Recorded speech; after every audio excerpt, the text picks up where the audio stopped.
Welcome, everybody. This week's edition of the Petty and Ill-Informed podcast, where we take a petty and ill-informed look at the world. Once again, I'm by myself. This time it is completely my fault. I lost track of time.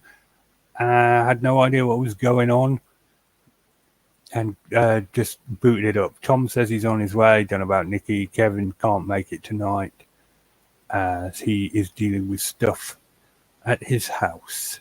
So it's just me at the moment. Good times, I know, right? So, how is everybody doing in the chat? SoFlo, you here? Everybody here? Anybody? No? Okay.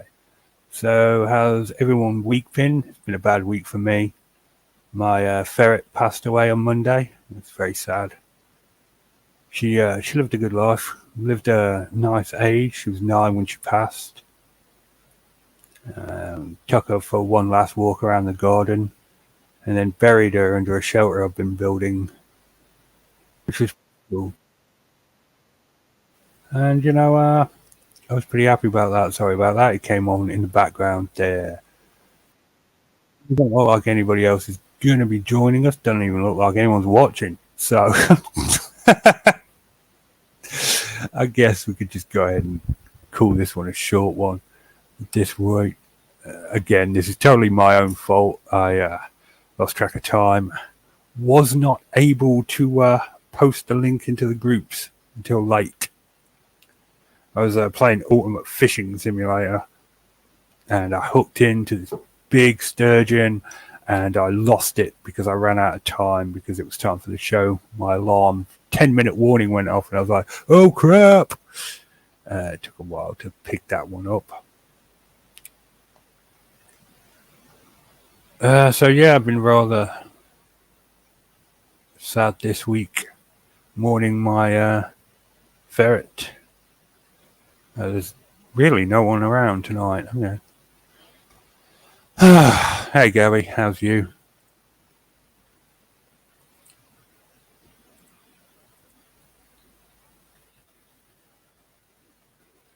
That's awesome. Don't know. Again, don't know if anyone else will be joining. Might just be me. Hey Gabby, what's up? Hey SoFlo. All right, everyone's in the group. Nice to see you all.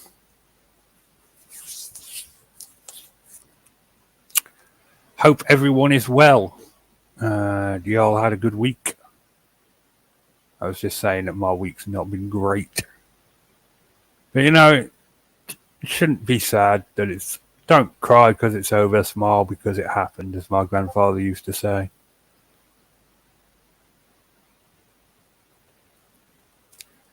Been watching a lot of true crime, as always. Checked out the new Last of Us show.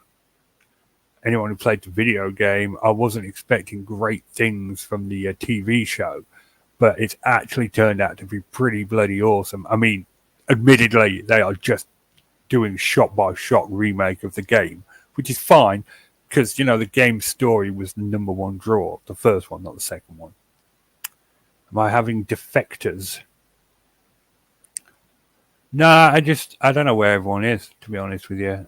Nikki's probably asleep. She said she was in a lot of pain. Tom said that he might be popping in. Don't know. But again, this is all my own fault because, as I said, I lost track of time and didn't know what time it was, basically. So what was I saying? Oh, yeah. So, yeah, The Last of Us TV show, the first 2 episodes have been really good. Think Game of Thrones, don't get attached to anyone because, anyone can die. It's contrasting a world of brutality versus, the common decency that still remains in humanity, as opposed to, SoFlo. It really did well, but like as I said, it's just really been a shot-by-shot remake of the game so far, and well, that's all I really wanted. I hate it when they change too much. There's Tom now. Tom, Hi, Richard. how are you? Just you and me again. Apparently so.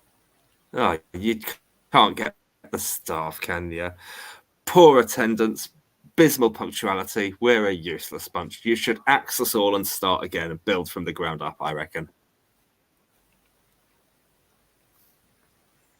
I suppose I should, really. I could get some new co-hosts in, get Gabby in regularly. She'd love that. She'd be more reliable than the rest of us, I reckon. So That's true. What are Nikki and Kevin up to? Kevin's got chores to do at home. He's helping his wife with some stuff, and I assume Nikki's asleep. Oh, well, actually, it'd be the obvious thing to do is to sort of mock Kevin for such a thing, but actually, it's really important to muck in, and it's really important to put this, a bit of a cliche perhaps, but it's really important to put the real world first. So actually, I wouldn't begrudge him that for a moment. Well, I bloody am. Screw him.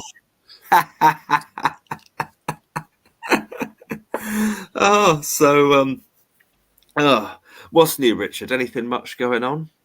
As I was saying, my ferret passed on Monday. I'm sorry. Very sad about that. Yeah. She passed away in natural causes. She was just curled up in a little ball asleep. Oh, I see. I'm sorry to hear that. Jeez. That's I loved ferrets as a kid. Ever since I watched Last of the Summer Wine and saw Compo do a Bill Owen do an episode called The Last Surviving Maurice Chevalier Impressionist, and he put in a blistering performance, all thanks to the lucky ferret he had down his trousers, which escaped halfway through. And ever since then, I've always thought ferrets are the most wonderful things. Yeah, I'm a fan of the mustelid family in general. All of them, everyone in the weasel family. Yeah. We've got a wide selection in England. It's one of our few predator species left. But of course, the little weasel, I see them pretty much every summer, darting across roads. We've got loads of stoats around here as well. Oh, I wanted to be the first person to say the word stoat. It's ermine this time of year, but it's so funny. Stoat. I don't even know what exactly is a stoat. Its actual name is a short-tailed weasel, but it doesn't make any sense whatsoever because they've got longer tails than weasels. But okay. They are members of they're all members of the weasel family, like I said. We've got the weasels, we've got stoats, of course. The next one up from stoat is polecat.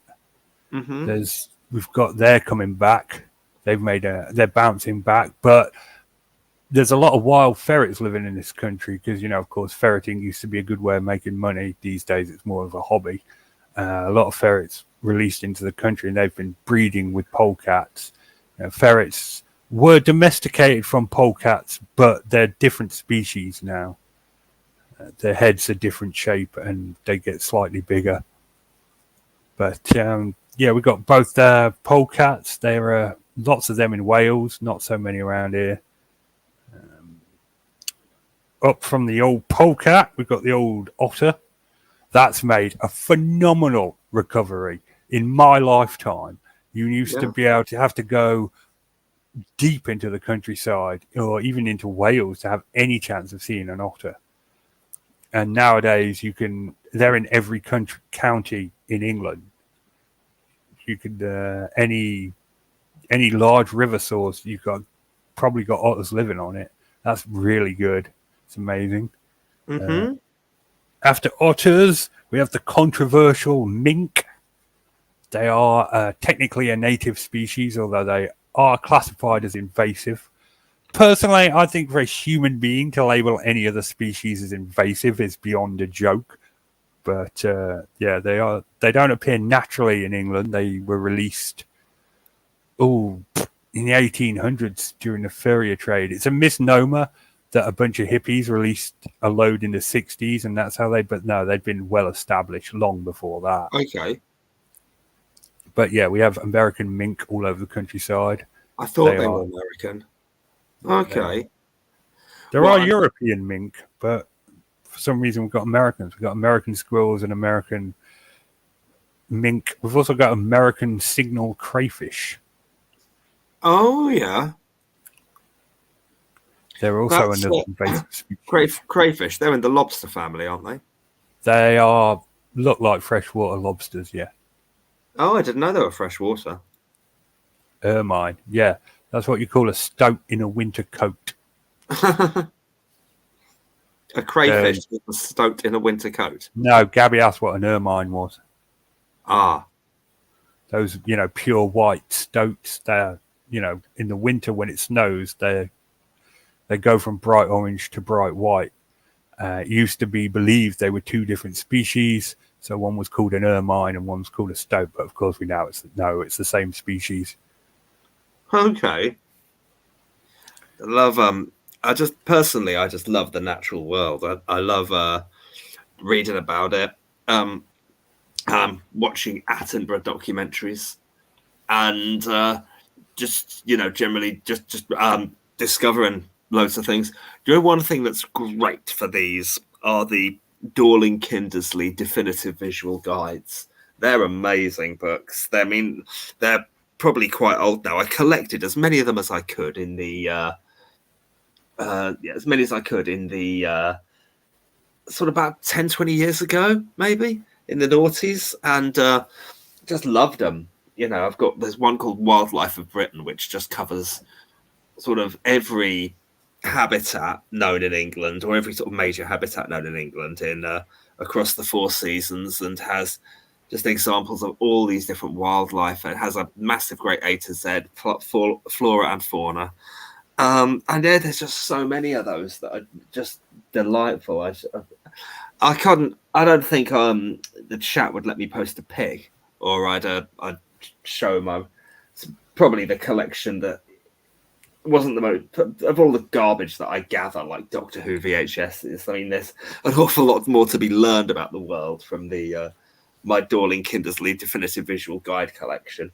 And there's one called Oceans, one called Animals, one called Animal Life, which just has some of the most incredible animal photography imaginable. And yeah, just absolutely love them. You can just take in so much. They're these massive, great A4 hardback coffee table type books. Well, they're probably a bit bigger than A4, but anyway, I just love them to bits, and I could look at those all day. Oh, you got coyotes in? Oh, yeah, you do, because Tim Fasano did a video where coyotes turned up. Yeah, they've spread to Florida. It's good.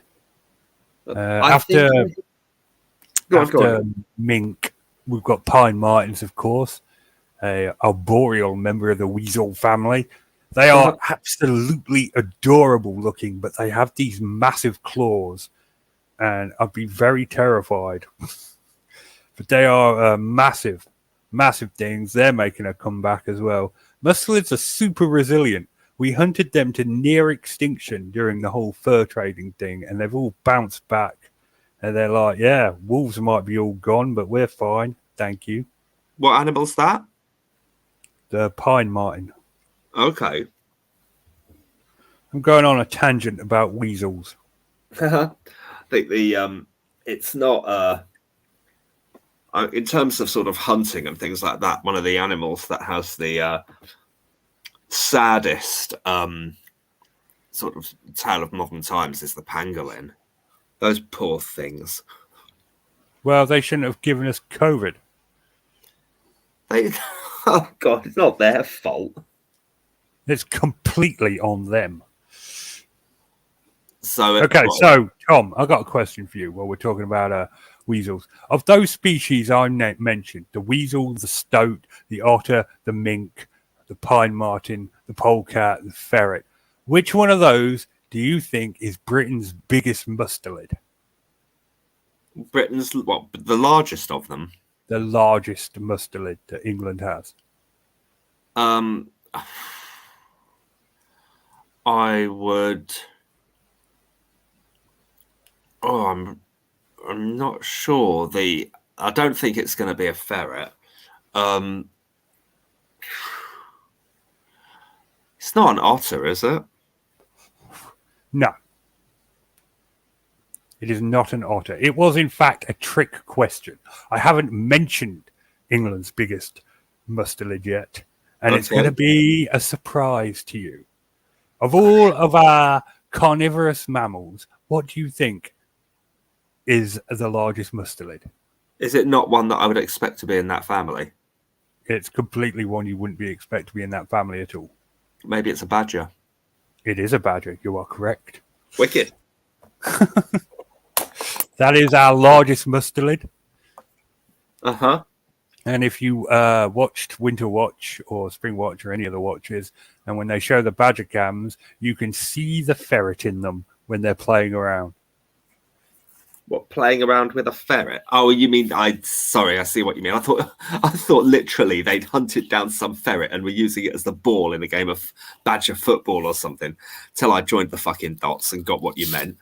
You meant figuratively you can see the ferret. Figuratively, you can see ferret behavior in them when they're playing. Yeah, well, I don't know why the other day Nikki described me as intelligent. I certainly wouldn't describe myself as intelligent. I was certainly slow enough on the uptake there. I think she was just being nice to you, mate. Like, yeah, I've sort of weighed this. She's a lot more compassionate than I am.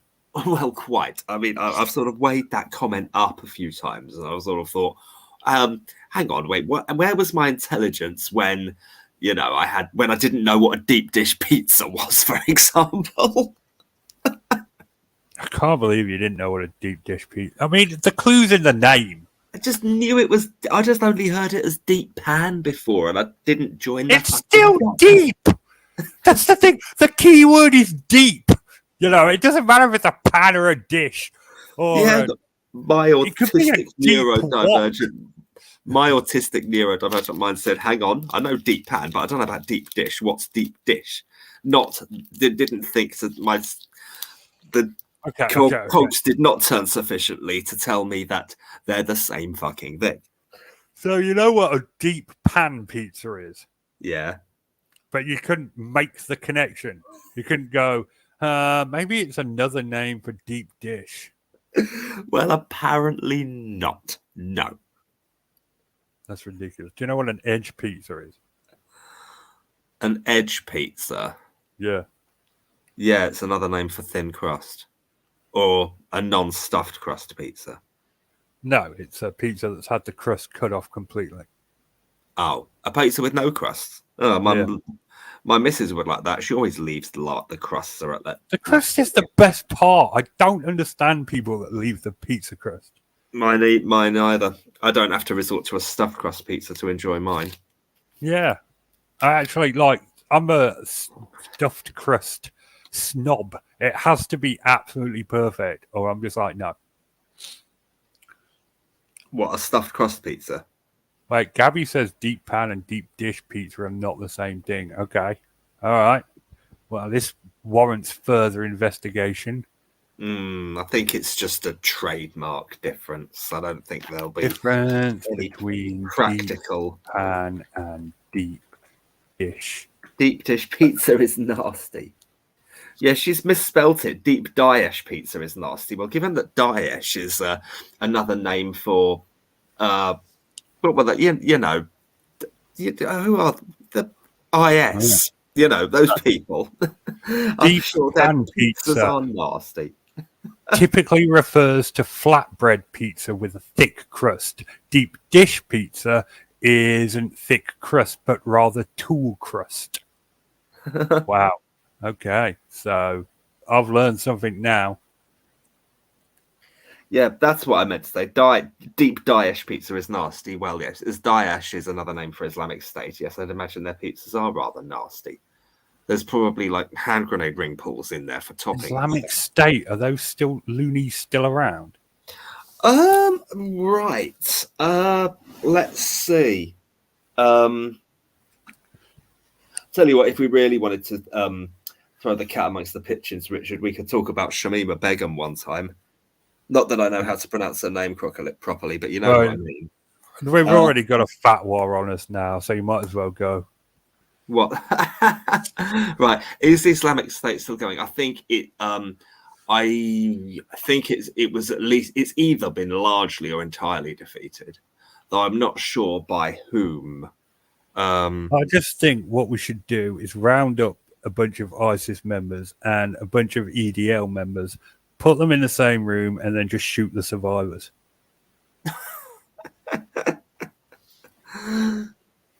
That's a very radical solution. I'm a radical kind of guy. Well, clearly, you I've certainly been not. radicalized. You've radicalized me.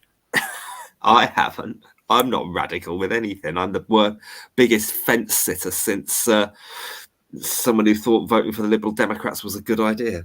You remember when people liked them before the coalition?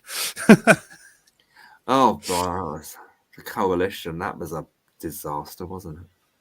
Well, Single-handedly ruined the Liberal Democrat Party. The Tories did okay out of it, but the Lib Dems were crushed.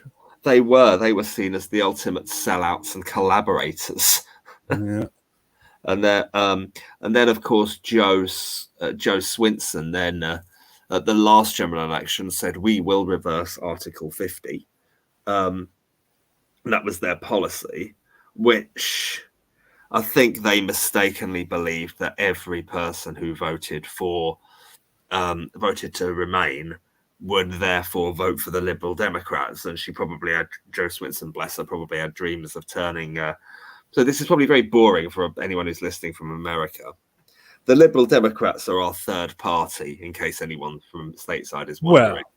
Well, let's not call them a party. Let's not give them that kind of credence. They run in general elections against the Tories and Labour. Yeah.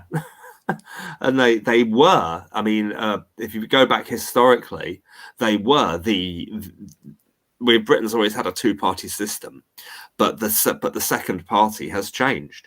It was the Tories and the Whigs, and the Tories became the Conservatives, and that nickname has still hung around, and the Whigs became the Liberal Party, and but then in the sort of from about 1900 to about 1930, there was a major transition in British politics, and the second party stopped being the Liberals and became the Labour Party.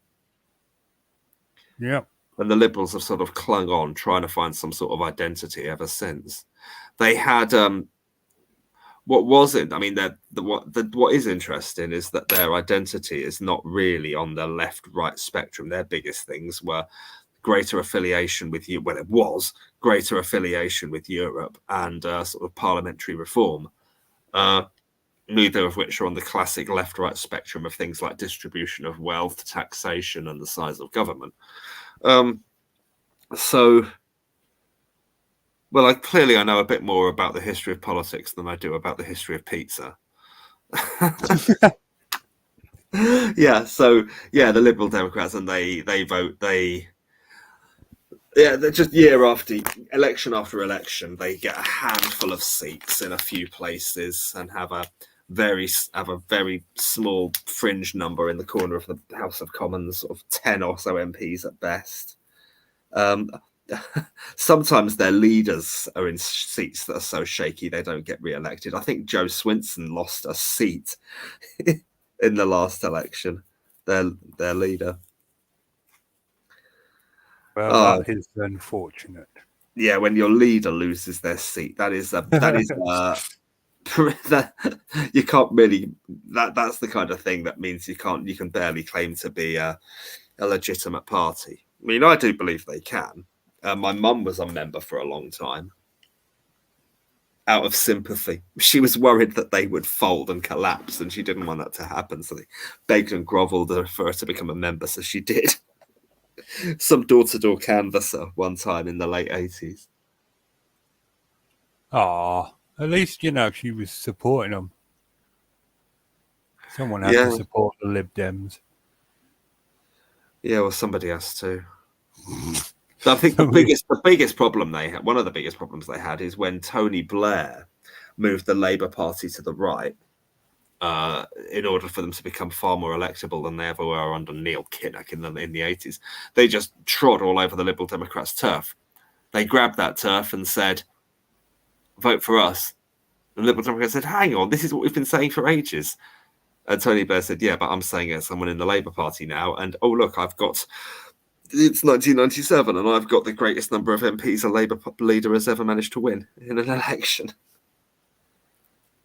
Yeah. That's fair play to him, really. Well, he did. I remember that. If it wasn't for Iraq, he would be remembered as one of the greatest prime ministers England had ever had.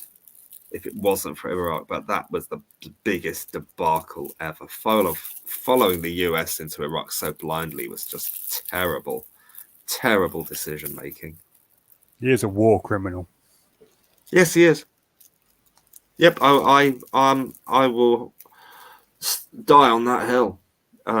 It was an illegal and totally futile and pointless war. You know what? I think I've still got a certain newspaper clipping. I used to back in the day. Major newspaper articles I used to clip out and keep, and one of the ones that I kept was of several years after the invasion of Iraq.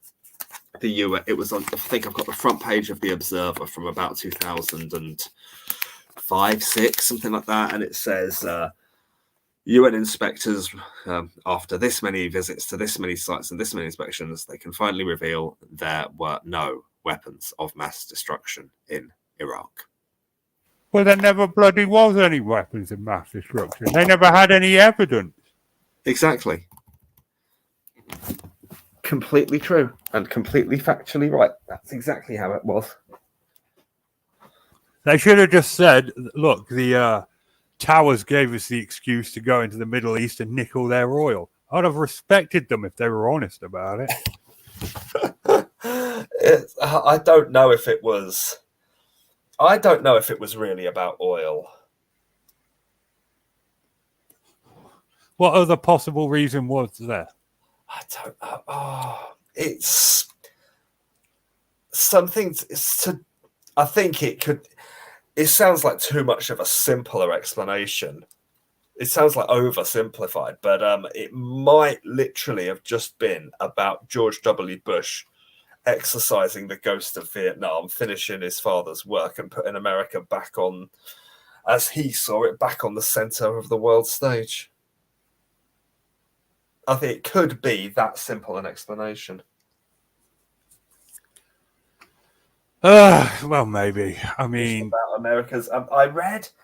I used to have books on this stuff. Here we are. The Gulf War did not happen. Politics, culture, and warfare post-Vietnam. Ancient history now, I guess. Back when I did my degree 25 years ago. Who knows? But I think we can all agree it was going to war with Iraq. Well, going to war with Iraq certainly did more harm than good. I mean, they had absolutely no plans whatsoever for what they were going to do with the country once they'd liberated it, and Saddam Hussein was dead. Now, interestingly, I've got an Iraqi dentist. She's brilliant, and I said, and I recommended something to her that I read, which was the last words of Saddam Hussein. They're actually very interesting. They're just on Wikipedia. You don't have to go far to read them, but it does actually properly talk about how he was properly talking about it, and he said, I have not been tried by a government of my own people. I have been tried by a puppet government by the invaders, a puppet government of the invaders. And you're like, might have a point there, actually. Yeah, that's how it works. You lost the war, mate. That's just a waste of air, that is. Yeah, of course you were tried by a puppet. A jury of your own people might find you innocent. No one's going to bloody do that. You've got to be a rigged bloody system for you to hang so everyone can go, okay, we were right to do this in the first. What a waste of oxygen that was. Seriously. What, Saddam Hussein's last breath was a waste of oxygen because he stated the bloody obvious? Yeah, exactly. He should have said, "I regret nothing," or "I'm glad I killed all those bastards," or "I did it perfectly." No, he should have said something poignant, not wasting his time stating the bleeding obvious about a situation that's not going to change, no matter what you say. God, what a dumbass! Well, that's what he chose to say. And he's stupid for sticking around as well. He should have bogged off at the first opportunity. When the America announced it was invading, he should have just yawned and stretched and been like, "I'm just going for a walk, lads. Might be some time." Shaved his beard, shaved his hair, popped up in Russia or something as, I don't know, fucking Hussein Saddam. Done an Adolf. He should have done an Adolf Eichmann. Who's Adolf Eichmann? Are you serious? Who's Adolf Eichmann? Blimey. Yeah. Adolf Eichmann was the last major Nazi to be discovered hiding in Argentina after the Second World War. He was a major, he was bloody high up. He was in Hitler's inner circle. He's, just one step away in infamy from the likes of, say, Goebbels, Goering, and Himmler. He's in the same breath as those guys, really. He was one of the major forces behind the death camps, Auschwitz, and all of those sorts of things. And he was discovered. He was actually discovered by the Israeli Secret Service. They're the ones that found him. They found him in hiding in Argentina, and they absolutely, They absolutely busted him. They abducted him, dragged him back to Israel, and put him on trial. And I'm pretty sure they executed him. Yeah, Adolf Eichmann. No, they didn't hand him over to the Nuremberg people. It was well after Nuremberg. It was like it was in the 1960s. He hid for a long time. 20 years. Oh, fair play to him. It was. Who's going to bring up the Wikipedia article and have a look? You or I? All right, fine. I'll look. Okay. Adolf Eichmann. Yeah, oh, I think German spelling. Yeah. Well, that's proper German, that is. 1962. There you go. Well, that's a good 15 years at least. One of the major organisers of the Holocaust. Oh, that portrait of him is stunning. He's got a very punchable face. I'll say that for him. 1 minute. Let's just. Himmler has got the most punchable face ever. Oh dear. I don't know. This dude here. This is a very. Oh wait a minute! I've got to do the. There we go. The thing. There we go. Look at that! Look at that face! Don't you just want to twat that? Nowhere near as much as you want to twat Himmler's. All right, fine. Let's leave it to the people in the chat, shall we? Himmler, Heinrich Himmler. Nah, not as much as the other guy. Look at this smug face. Look at this, "Hey, check out how great I am" expression. That's someone absolutely convinced in the master race. Meanwhile, this dweeb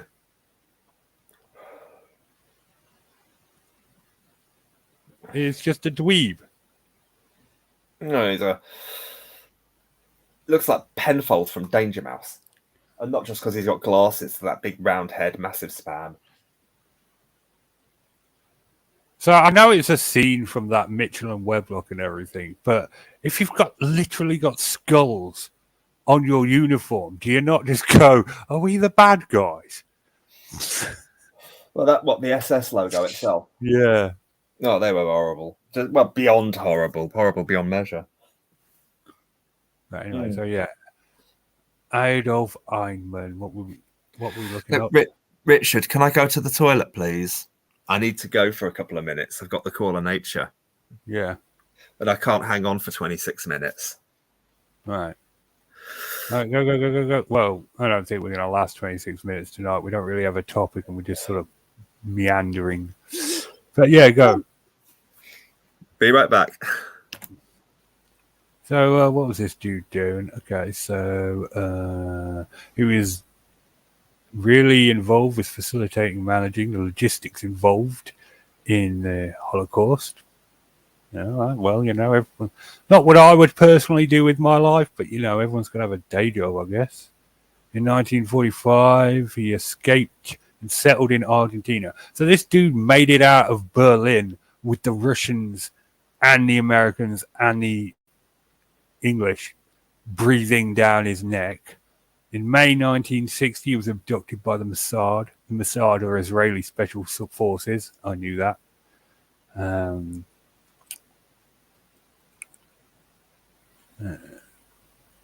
He was subsequently stood trial with the Supreme Court of Israel.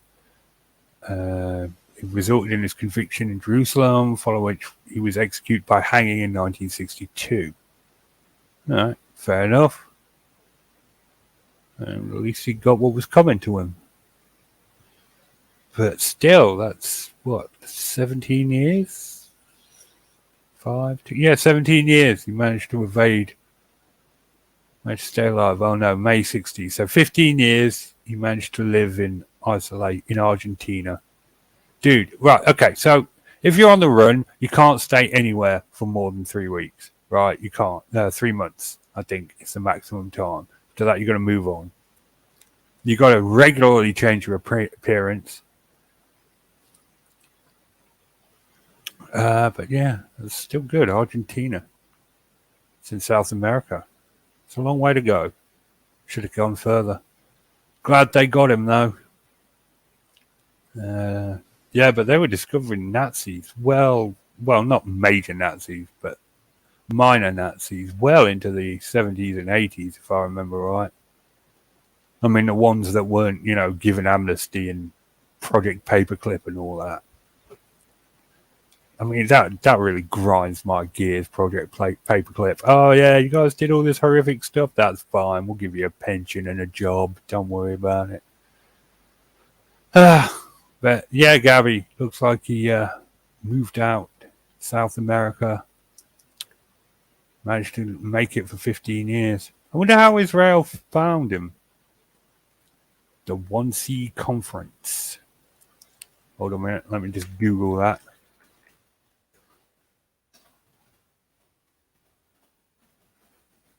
Oh, right. Yeah. I don't know. I mean, some things from history need to be forgotten, really. But it's one of those, isn't it? Do you remember it and talk about it, or do you just go, that's just not messed up? Just forget it ever happened. Yeah. I mean, how do you even do that?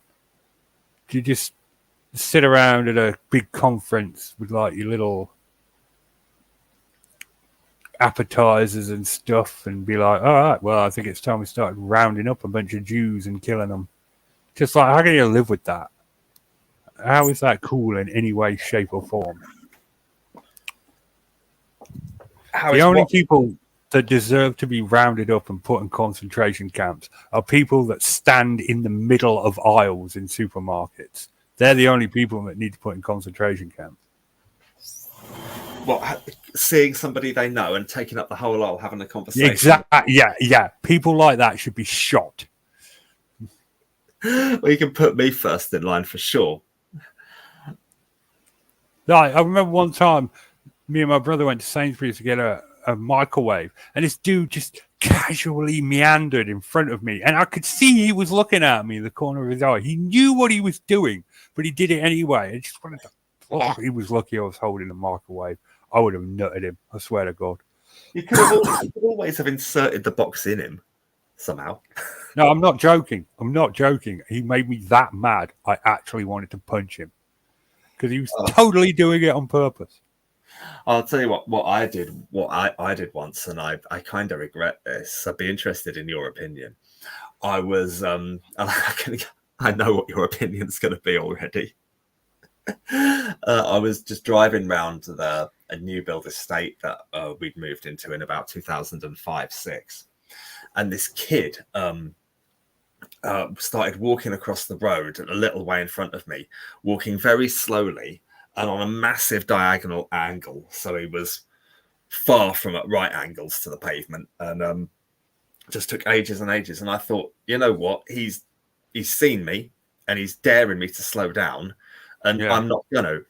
And I actually I didn't accelerate, but I didn't slow down. I think I went at the lowest speed my car would do in first gear without putting your feet on the pedals. I was at an absolute crawl, you know, when you've just got it going in its slowest mode with no pressure on the accelerator at all in first gear, just trundling along. I was doing that, and he had to leap the last foot.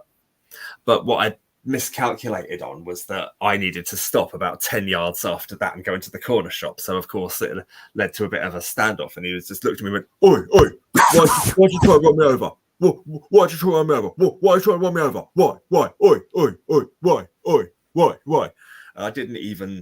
Not only did I not answer him, I tried very, very hard to not even make eye contact while I just casually went into the shop, went about my business as if he wasn't there at all. So you almost knocked this guy down in the street. It was a kid. He was probably about 10. You almost murder a child and then you run away from him. I did not almost murder a child. He was playing chicken. Manslaughter. He declared a game of chicken. And as I said, I wouldn't do this again because, you know, no matter what, it was very silly and naive of me to allow myself to be drawn into something so dangerous. How old were you when this happened? Nothing about 20, 25. Yeah. You don't need to be involved with that at all. You just stop. Well, I should have. But he was deliberately goading me, and I took the bait. And I was going. I've made it clear I was doing under 5 miles an hour, but I was moving. And he had, through his body language, his deliberate, very slow diagonal walk. He turned around and seen me. We'd made eye contact through the windscreen. And he was just daring me to not stop, and I did exactly that. I didn't stop, and he had to leap the last. He had to take one larger, faster step. His last step had to be larger and faster than he wanted. I mean that's literally it. But it was enough for him to square up to me when he got out the car. When I got out the car. And he was what, 8? He knew exactly what he was doing, but yeah, I mean, I'm the adult, and I should have just completely stopped and ignored him. I probably would have, if I was in that situation again, I would, and I would not have put myself in any danger, which is exactly what I did. I'd have not put myself in any danger, and instead I would have. I wouldn't have put myself in it. I'd stop, and then if I was going to get out, I would probably say something to him to the effect of, I chose to stop. What if the next guy doesn't, or the next person doesn't? But you didn't stop. Exactly. If I was in that situation again, I would stop completely. I might beat my horn or something, but if I was about to get out of the car, I would. But then again, even a kid, you never know what they're going to do. You never know if you're going to be knifed or something. Yeah, I'm not talking about the kid. Fuck the kid. Okay, I'm talking about you. You're the one that would have gone to jail. What if I'd have hit him? Yeah. If I'd have hit him, it would have nudged him a little bit. The speed that's it. The speed I was going.